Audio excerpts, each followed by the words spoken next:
Some Americans seem to be confused about the difference between rights and benefits, influenced in part by manipulative politicians and pundits. This confusion has clouded the minds of the unsuspecting. How many people have you heard proclaim that there exists a right to health care, birth control, abortion, or some other government-granted thing? Do they truly not understand what a right is? Are they being deceptive, or are they deceived? Those Americans caught up in this deception are chasing after benefits, not rights. A right is something that you possess inherently by the nature of your creation. Although it may cost you to protect it, it's not confiscated from another on your behalf. A benefit is a payment or a privilege given to you at the cost of another's property. Money must be confiscated from another citizen in order to pay for a benefit. Samuel Adams, designer of our constitutional republic, described rights as being evident branches of, rather than deductions from, the duty of self-preservation, commonly called the first law of nature. Another political philosopher, Frederick Bastiat, writes with great clarity on the meaning of rights and how government relates to those rights. He says, life, faculties, production. In other words, individuality, liberty, property. This is man. And in spite of the cunning of artful political leaders, these three gifts from God precede all human legislation and are superior to it.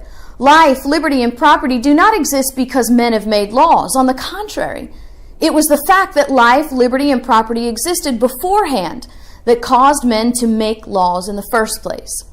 Rights aren't created by legislation. Rights are not granted by government. Rights precede government. Government is created to protect rights. Artful political leaders deny our right to keep and bear arms while at the same time asserting the benefit of health care as a right.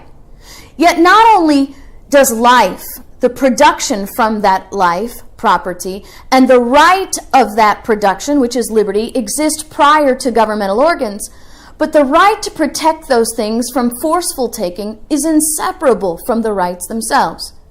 Samuel Adams wrote, "Among the natural rights of the colonists are these: first, a right to life; secondly, to liberty; thirdly, to property, together with the right to support and defend them in the best manner they can." Frederick Bastiat wrote, "Each of us has a natural right from God to defend his person, his liberty, and his property. These are the three basic requirements of life, and the preservation of any one of them is completely dependent upon the preservation of the other two. For what are our faculties but an extension of our individuality? And what is property but an extension of our faculties?"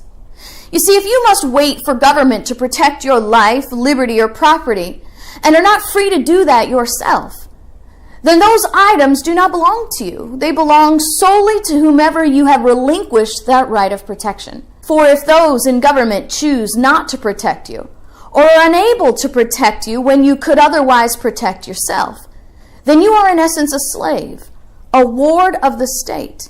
You are not free. Your rights are forfeited to those upon whom you depend. Benefits, on the other hand, are not inherent and must be taken rather than protected. The gifts of God are rights. The gifts of government are benefits. Those benefits may fall into the categories of health care, subsidies, or any other assistance bestowed upon people using money collected from other people, otherwise known as taxes. A person does not have a right to health care paid for by others. That is a benefit. A person does not have a right to welfare or money assistance. Those are benefits. Rights belong to all people. Benefits are only available to those who are part of a defined group, subject to the terms decided upon by others. Rights are not given by government, so they should not be taken away by government. Benefits can be given and taken based upon transitory terms. Benefits have to be agreed to, legislated into existence, and supported by transfer of property. Rights are inherent and must only be recognized and defended. Their existence does not depend on taxes or any other property transfer. People have a right to life. People have a right to defend life. You do not have a right to birth control any more than you have a right for someone to buy you a car, pay for your vacation, or buy your groceries. Other citizens paying for your birth control is a benefit, not a right. Abortion is the taking of a life from another. That is contrary to natural law and the natural right to life. One cannot be said to have a right to take another life or cause another life to cease.